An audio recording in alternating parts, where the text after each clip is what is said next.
Hi. Hi. What's the really big thing about acidity? Okay. So, in other words, you're asking what is the effect of acidity on the body, I guess. The first and most obvious thing is discomfort. Yeah?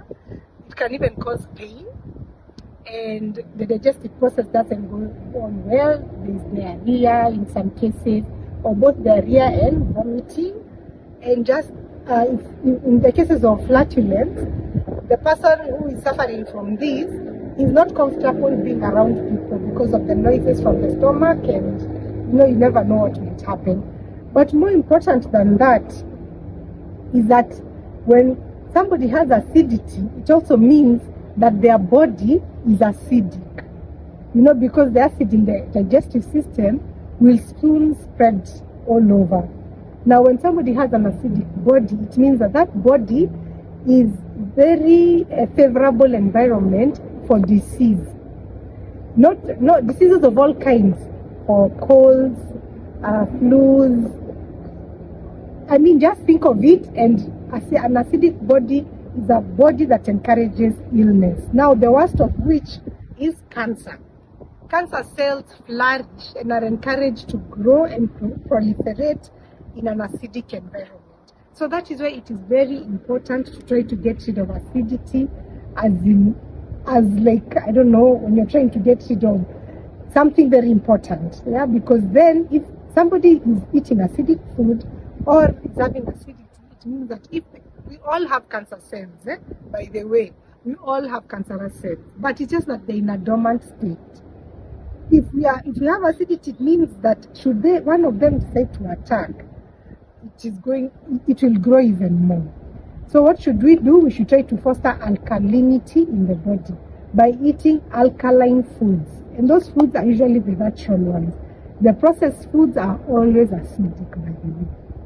That is why it is important to avoid the packaged foods, because when you take them to the lab to measure, you find the pH it tends to be acidic. But natural foods, well, you can tell me about lemon, pineapple, and they are good, but they tend to be on the acidic side. They have nutrients that can help us, so that's why it's not good to consume them in excess, always in good measure.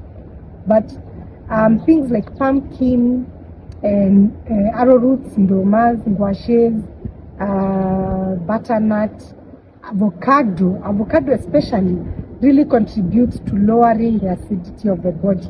And that is why it was being highly recommended during COVID times. Because COVID also was growing, as it is a pathogen, it tends to grow also in an acidic environment.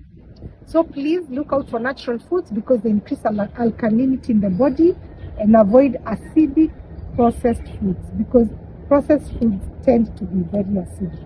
So try to avoid them. The fizzy drinks and just things that are packaged generally. Yeah? Okay, so that's it for today, I think. Look for natural foods because of alkalinity, so as to foster alkalinity in the body.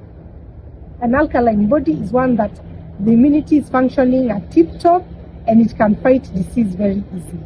Look for fermented foods, yeah?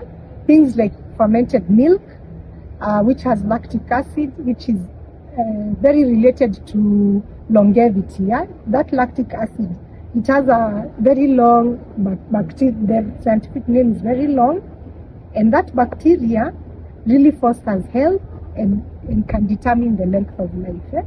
So that one, fermented milk and fermented porridge, and any other fermented thing you can land on, like kombucha, kefir, and wine, and a number of other things in that line.